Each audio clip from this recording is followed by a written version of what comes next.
참 우리 바쁘게 살아가죠. 분주하게 살아갑니다. 열심히 살아가는데 그러다 보니까 어느 순간 땅만 바라보며 살 때가 참 많이 있어요.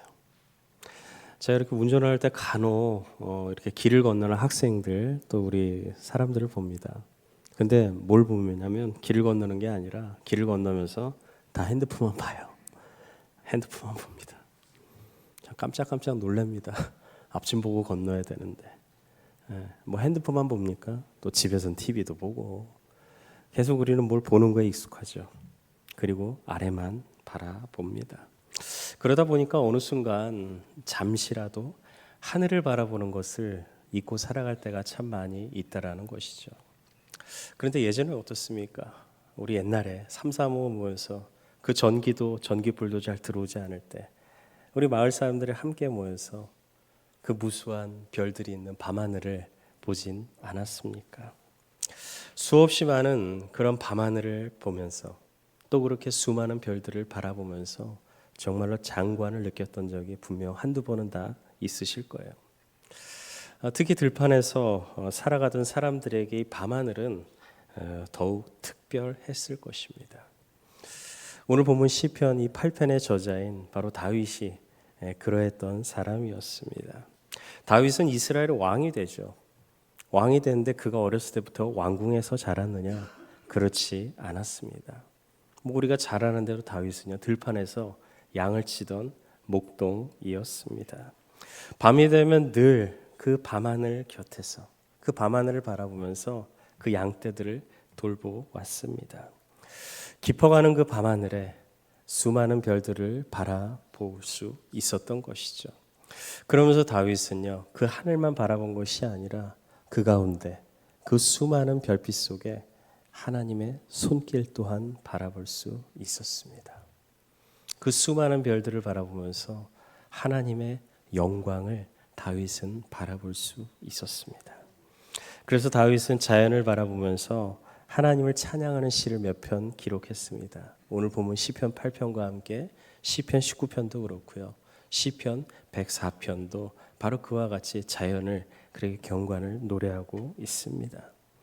특히 오늘 본문 이 시편 8편은요. 밤하늘을 바라보면서 하나님을 찬양하는데 그 시작이 이렇습니다. 여호와 우리 주여, 여호와 우리 주여, 주의 이름이 어찌 그리 아름다운지요, 어찌 그리 아름다운지요. 그리고 또 이렇게 고백합니다. 주의 손가락으로 만드신 주의 하늘과 주께서 베풀어두신 달과 별들을 내가 본다라고 고백합니다. 여기서 좀 특별한 표현이 나옵니다. 그 표현은 무엇인가 하면요, 주의 손가락으로 만드신 하늘이라는 표현이에요. 주의 손가락으로. 성경은 이 땅을 창조하는데 뭘로 했다고 합니까? 하나님의 말씀으로 이 땅을 창조했다고 분명히 기록하고 있습니다. 그런데 다윗은 지금 뭐라고 고백합니까? 하나님의 손가락으로 하늘을 만드셨다, 그렇게 표현하고 있습니다. 이것은요, 하나님께서 이 우주를 직접 창조하신 그러한 작품이다라는 것을 또한 의미합니다. 하나님께서 직접 만드신 것이죠.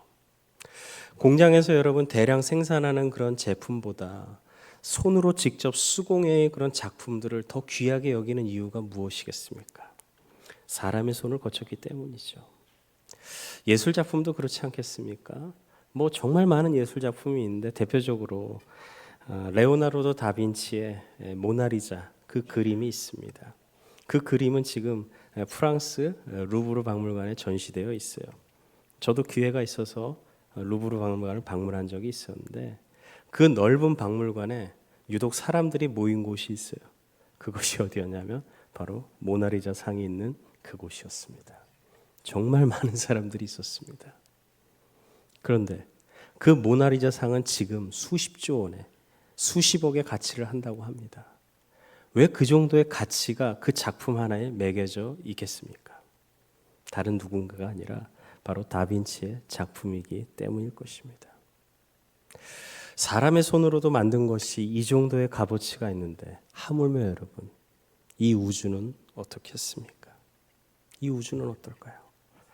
이 우주는 여러분 결코 우연히 생긴 것이 아니다라는 것이죠. 창조주 하나님께서 직접 만드신 작품입니다. 아멘? 이럴 땐 무조건 아멘 하셔야 됩니다. 우리 창조주 하나님께서 이 우주를 창조하신 것이죠. 다윗은 밤하늘을 바라보면서 단순히 그 밤하늘에 그 빛나는 별, 그 아름다움만 바라본 것이 아니라 그 밤하늘을 바라보면서 창조주 하나님의 그 손길을 보았던 것입니다. 하나님의 손길을 본 것이에요.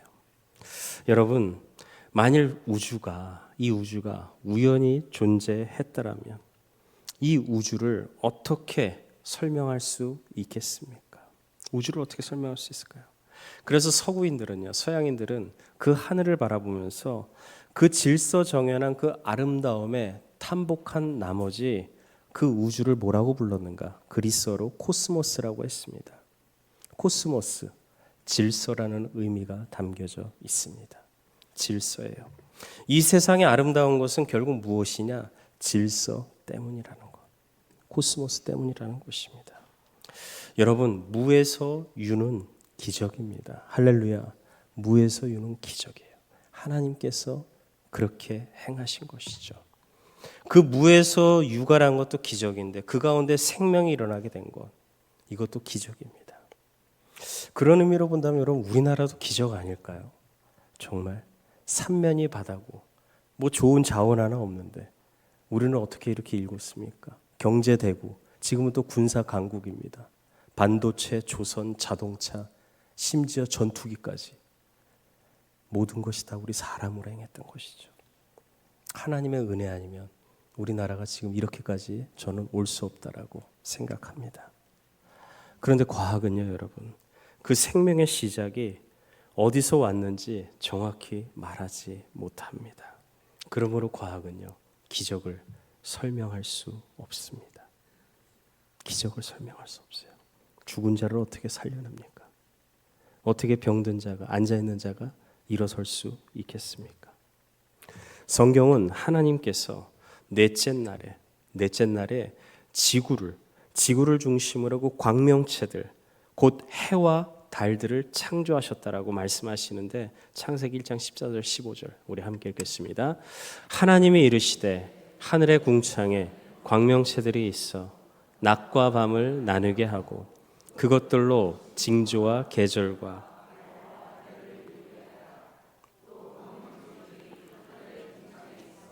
땅을 비추라 하시니 그대로 되니라. 아멘.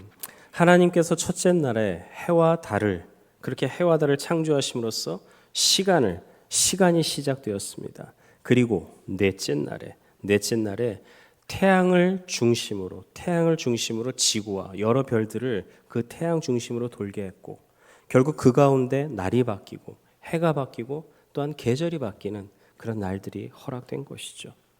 이것을 보면 하나님께서요, 그 전체 운행에 대한 그 법칙을 만드셨고 또한 작동하게 하셨다라는 것을 알 수가 있습니다.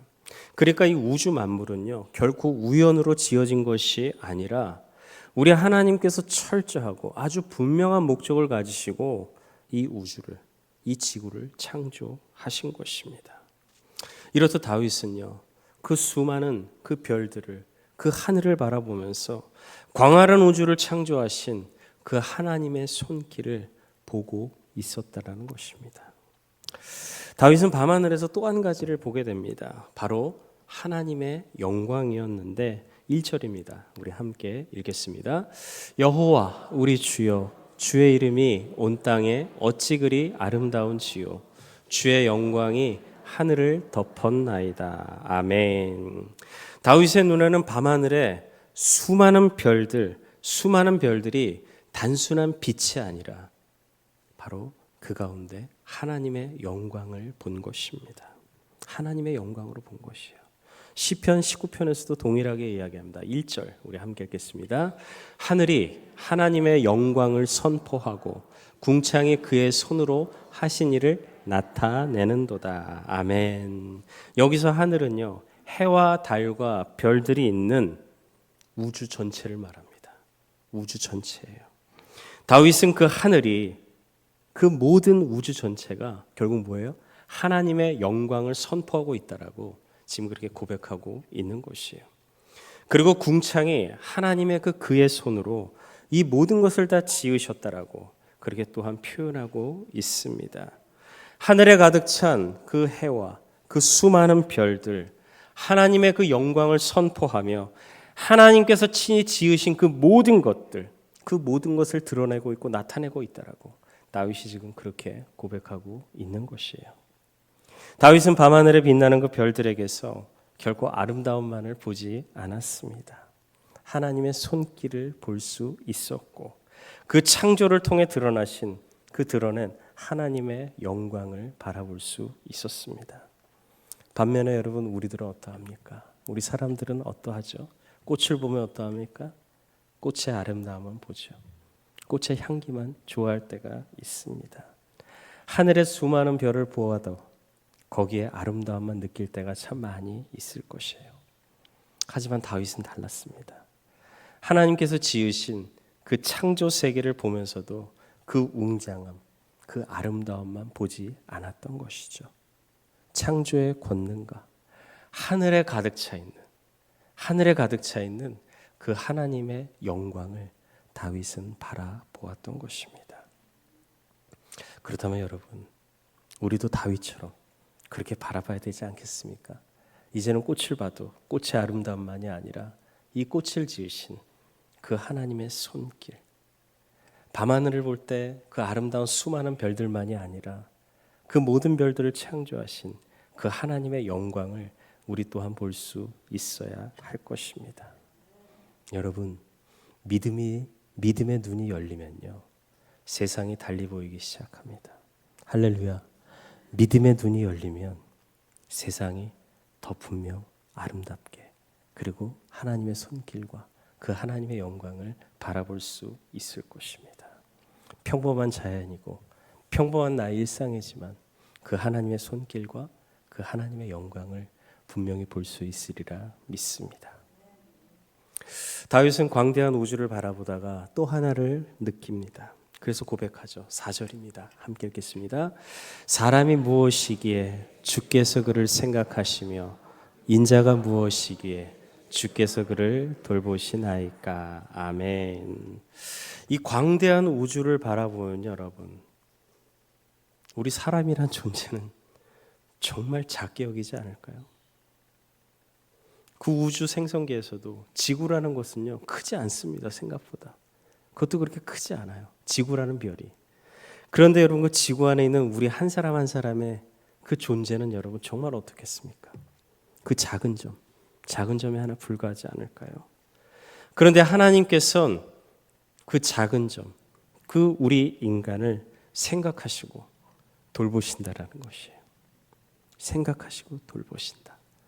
이것이 여러분 하나님의 은혜 아니겠습니까? 이것이 하나님의 은혜 아니면 여러분 뭘 하나님의 은혜라고 할 수 있겠습니까? 그래서 여러분 우리 인간은요, 어떻게 지음받았냐? 하늘을 바라보고 살아가야 될 존재로 지음받았습니다. 할렐루야. 하늘을 바라보고 살아가는 존재예요. 증명을 해요. 그리스어가 인간을, 사람을 뭐라고 얘기하냐? 안드로포스라고 합니다. 안드로포스. 그 안드로포스의 의미가 뭐냐? 위를 보고 걷는 동물, 위를 보고 걷는 존재, 바로 그것이 우리 인간이다라는 것입니다. 모든 동물들은 땅을 바라보며 살아갑니다. 땅에서 나는 것에만 만족하며 살아갈 수 있어요. 그런데 우리 인간은 어떤 존재냐? 위를 바라볼 수 있도록 창조된 존재라는 것입니다. 할렐루야. 이것이 여러분 우리가 그냥 동물하고 우리 인간이 다르다라는 것이죠. 왜 하나님께서 우리를 기어다니는 존재가 아니라 직립보행을 하면서 하늘을 바라볼 수 있는 그런 존재로서 우리를 창조하셨느냐? 다른 것이 아닙니다. 하늘을 바라볼 수 있게 하기 위함, 그 이유가 있죠. 그것은 무엇이냐? 우리는 비록 이 땅 가운데 발에 땅을 디디며 삶을 살아갑니다. 그렇지만 그 땅에서 나는 것에만 우리가 만족하는 삶을 살아가는 것이 아니에요. 우리가 하늘을 바라보며 살아가야 되는 그 분명한 이유는 무엇인가? 우리가 하나님에 속한 영적인 존재이기 때문에. 할렐루야. 하나님 나라에 속한 하나님의 사람들이기 때문에 우리는 바로 그렇게 하늘을 바라보면서 살아가야 될 존재라는 것입니다. 그래서 여러분, 아무리 바쁘고 분주하다 할지라도, 내 고개가 아래로 계속 들어간다, 처진다 할지라도 간혹 여러분 우리는요 하늘을 바라볼 수 있어야 돼요. 좋지 않을까요? 하늘 바라보면 스트레칭도 되고, 맑은 하늘, 그 밤하늘 바라보면 얼마나 좋겠습니까? 시편 8편은요 또 하나의 중요한 메시지를 우리 가운데 주고 있는데 2절입니다. 함께 읽겠습니다. 주의 대적으로 말미암아 어린아이들과 젖먹이들의 입으로 권능을 세우시며.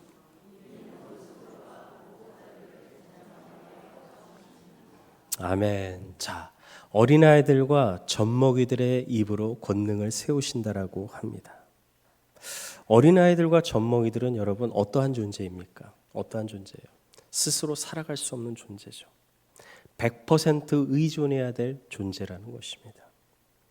예수님께서도 분명 말씀하셨습니다. 천국을, 하나님 나라에 대해서 말씀하실 때 어린아이와 같지 않냐면 천국에 들어갈 수 없다. 자, 그렇다면 어린아이란 과연 누굽니까? 정말 말 그대로 어린아이일까요? 젖먹이들일까요? 그렇지 않습니다. 실제로 어린아이들이 아니라 자신의 힘과 능력으로는 아무것도 할 수 없다라고 그렇게 여기고 하나님만을 의지하는 인생, 하나님을 더 온전히 바라보는 인생, 그 인생이 바로 어린아이라는 것입니다. 제가 간헐적으로 기도하면서 간헐적으로 하는 기도가 있어요. 그게 어떤 기도냐? 하나님, 제가 너무 커지지 않았으면 좋겠습니다. 하나님의 손길 가운데 붙잡힐 수 있을 만큼 그 연약함이 저에게 있기 원합니다. 하나님의 손에 붙들릴 수 있을 만큼. 혹시 여러분 하나님의 손에 붙들릴 만큼 그 이상으로 더 커져버리고 있지는 않습니까? 내가 무엇인가 더 안다는 것으로, 내가 무엇인가 어느 정도 높은 위치에 있다는 이유로 내 고집, 내 아집, 내 경험, 내 이성, 그것이 여러분 대신해 주지 않는 것이죠. 우리에게 필요한 기도는요, 물론 여러 기도가 있지만 하나님만을 바라보고 하나님만을 의존할 수 있는 그런 인생이 되어달라고, 하나님의 손에 붙들릴 수 있을 만큼의 그 연약함이 나에게 있어 달라는 것이죠. 그래서 오늘도 우리는 어린아이와 같이 젖먹이로서 그 하나님을 바라볼 수 있어야 합니다. 주 없이는 살 수 없습니다. 주님께서 도와주시지 않으면 저는 절대로 살아갈 수 없습니다라는 그 고백, 그것이 바로 여러분 형통의 인생입니다. 성경은 요셉을 형통한 사람이라고 하죠. 그 형통은 세상이 말하는 만사 형통이 아니었죠. 주님 없으면 저는 살아갈 수 없습니다. 이것이 여러분 요셉의 고백이었어요. 우리도 여러분 그러한 고백이 있어야 됩니다. 어린아이의 심정으로 주님의 도우심 없이는 한순간도 살아갈 수 없다라는 것, 그 고백이 여러분 우리 가운데 있어야 합니다. 주님께서는 바로 그러한 사람을, 그러한 자를 찾으신다라는 것이죠. 다윗이 바로 그러한 자였죠. 다윗이 그런 사람이었습니다. 베들레헴의 작은 들판에 그 목동으로 삶을 살아갔습니다. 약관의 나이 17세에 왕의 기름을 받았는데 얼마나 수많은 위기, 얼마나 수많은 죽음의 위협이 있었습니까? 그렇지만 그가 그렇게 일어설 수 있었던 그 이유는 무엇이었습니까? 다윗은 하나님을 의지했기 때문입니다. 하나님을 의존했기 때문에 다윗은 그렇게 살아날 수 있었습니다. 여러분, 오늘 다윗은요 우리에게 정말 중요한 메시지를 주고 있습니다. 밤하늘을 바라보면서, 그 하늘을 바라보면서 하나님의 손길을 바라보라는 것이죠. 그 하늘을 바라보면서 하나님의 영광을 느낄 수 있어야 한다라는 것입니다. 그리고 어린아이처럼 하나님을 더욱더 의지하고 의존할 수 있는 그런 인생이 될 수 있어야 한다라는 것이에요. 그런데 여러분, 우리는 어떻습니까? 바쁘다는 이유로 핑계대고 너무 분주한 삶을 살아가고 있지는 않습니까? 그러다 보니까 땅만 바라보며 살아갈 때가 참 많이 있죠. 땅만 바라보면서 살아가다 보니까 현실의 문제만을 바라볼 수밖에 없고요. 그리고 자녀의 문제를 바라볼 수밖에 없고, 내 여러 가지 그 삶의 어려운 힘겨운 그런 문제들만 직면하게 된다라는 것입니다. 그러다 보니까 내 마음은 점점 더 무거워지고, 때로는 절망만 쌓이게 되고, 그 안에 소망이 없고, 그 마음이 낙담해질 때가 얼마나 많이 있는지 모릅니다. 그렇지만 여러분 기억하십시오. 우리는요, 땅만 바라보며 살아갈 존재가 아니라는 것을. 땅이 아니라 우리는 하늘을, 우리는 위의 것을 구해야 될 인생입니다. 골로새서 3장 1절과 2절 우리 함께 읽겠습니다. 그러므로 너희가 그리스도와 함께 다시 살리심을 받았으면 위의 것을 찾으라. 거기는 그리스도께서 하나님 우편에 앉아 계시느니라.